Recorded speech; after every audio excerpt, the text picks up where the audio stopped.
So I've seen a few videos of people attempting some fidget spinner tricks, but they're treating it like a joke. They're treating it like fidget spinning is not a real sport. Anybody questioning the fact that I'm the best fidgeter in the world? I don't think so. This one's called Double Trouble.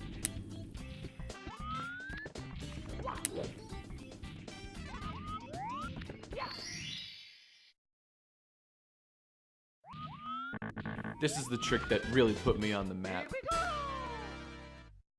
Okay, this one is definitely my favorite. This is the magic floating fidget spinner. Alright, take your fidget spinner, give it a spin, and look. Just like that, it will float.